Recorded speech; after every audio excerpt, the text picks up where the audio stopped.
apinya besar.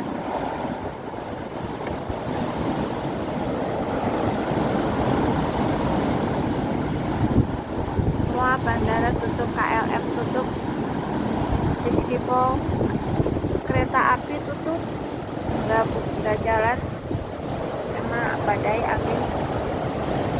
anginnya besar sekali.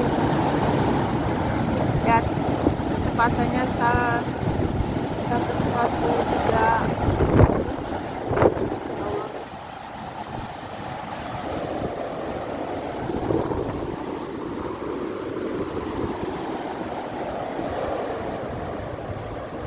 Ini